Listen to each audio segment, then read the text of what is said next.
Let's discuss movement, how it serves as a therapeutic tool. Yeah. Because clearly there's a lot of people, as you mentioned, struggling to be present, but we also have other things going on, traumas, sadness, emotions that are really like stuck in our bodies and they are not getting expressed. We use that term of like burnt toast when they do finally come out, right? Oh, sure. So how can someone who's not expressing their feelings, who's had trauma, how can they use movement and dance? One of the first steps that you learn in mindfulness techniques as well is the breath. The breath really is the foundation for all of movement. And when we connect breath with our movement, there can be some powerful things that start to occur. And I think people tend to feel a little less scared if we call it movement. All of a sudden, dance brings up all of that performance anxiety, whereas movement is like, oh, okay, well, yeah, I just moved while I was talking, like my shoulders did this. That's movement. So just focusing on the breath, and here you could do it with me. So James, go ahead and take a breath and then just let your body move on the exhale however it feels good to you. Yeah, I could feel my shoulders really like want to move and relax. And of course, now my neck feels all like rubbery. Yeah. So take another deep breath and then just keep following that thread. So yeah, you closed your eyes, your neck kind of waddled to the side. You could exaggerate that by then taking that even further by allowing your body to, continue to move like a ripple effect after whatever happened, very organically with your breath. And just in that, do you feel a little more calm? Oh yeah, definitely. I feel more in my body. I mean, I think that's a beautiful right? Is connecting the breath and letting that depth of breath kind of take you through your body. If anything too, I think right away I noticed, my shoulders were tight. Immediately went into my body upon taking the breath. Yes, that's a very key part too, is that the breath is helping us to become present to what's happening in the body. So a lot of times at the beginning of class, I'm cueing the breath and helping participants to really notice what they're noticing in their body from head to toe. Oh, yeah, okay, I feel a sensation in the back of my neck. I feel a creak over here in like the side of my shoulder at the base of my neck. Keep breathing into those places and spaces where they feel constriction, where they feel tightness, where they're feeling tense. And then to eventually coax them into letting that move, roll the shoulder, wiggle the head like a snake. And you mentioned like they're closing their eyes sometimes. So then that way, maybe they're not looking at other people. They're not comparing themselves to other people. Yes. But now we're talking about it as though someone went to a class. But really, this is something someone could do in the privacy of their own home, right? Yeah, I keep saying like when I'm teaching class, absolutely. You can do this anytime. It's obviously free. Your breath is free. Your body is right there with you. You can take literally 3 seconds just to take a deep breath, but allow your body to move with the breath. Because everyone always says, take a deep breath, but they don't necessarily say, take a deep breath and let your body kind of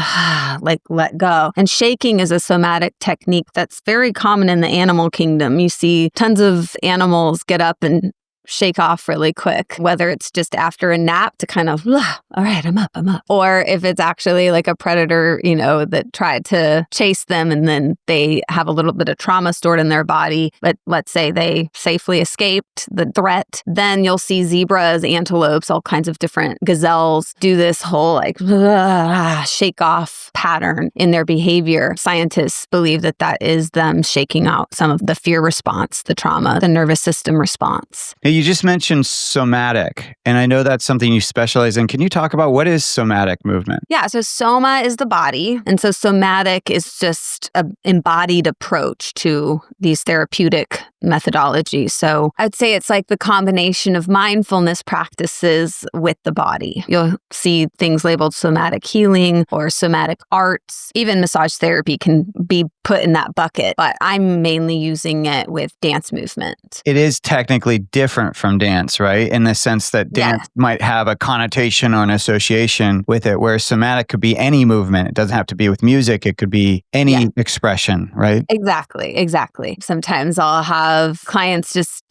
dance with their fingers as a way to just get movement going without it being this whole thing where they feel like they have to have like a skill set or technique. There's all kinds of things that combine guided meditation too with somatics. It's almost like a painter with their palette. I like to call it breathing techniques. I'm trying to train my brain out of saying breath work because I don't love the word work in there. One activity that I find so valuable for myself that I love to do with my clients is on shadow work. Getting to dance in the shadow self. There's plenty of days where Mandy wakes up and I'm just like kind of feeling funky and I'll do, a little bit of movement and it helps me to get into a better space within myself. Sometimes I can't quite shake that funk or there's something that has happened that has really disturbed my peace. In psychology, we have this idea of like the authentic true self or the higher self, but then we also have all these other parts of us and none of those other parts aren't us, but they're just not necessarily the expression of us when we're feeling our best self, if you will. So it's like we're trying not to make any of those other parts of ourselves wrong or bad because it's all part of the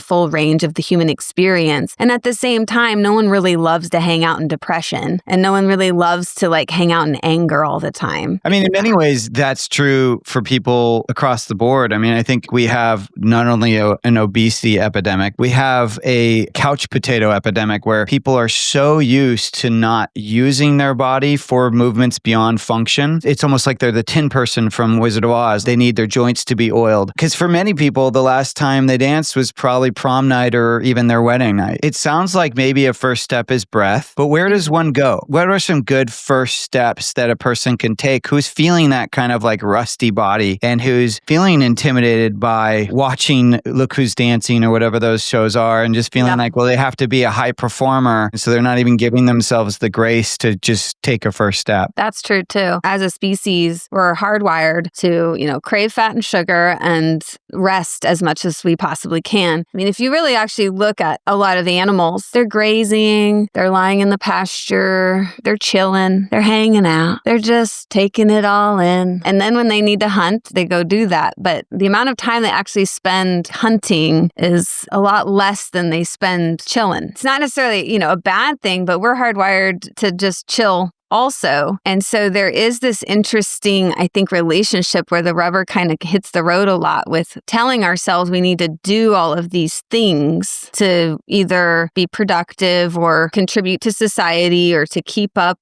with the Joneses or whatever we're telling ourselves. But our to-do lists become quite lengthy, especially I think in the United States. I know I've fallen prey to this idea that I need to be doing things all of the time. I question that. I go, well, how much of this is just what we've come up with and what we've decided is how we're supposed to live, and how much of this is counter to what our nervous systems and our bodies really need and want. And so obviously I'm not suggesting we be couch potatoes all the time because clearly there's tons of negative health consequences to that. And at the same time, I think there's two pockets of people. There's people that are in overdrive and doing to the point where then they are overcompensating by not resting enough and then reaching for sugar and different caffeine and all of these things to keep going on this hamster wheel. And then there are this other pocket of people where they are sitting on the couch for long periods of time and just not moving at all and not doing at all. But in both camps, there are negative health consequences, and both are disembodied. Both are disconnected from the present. So one's avoiding the present by sitting and the other is avoiding the present by doing.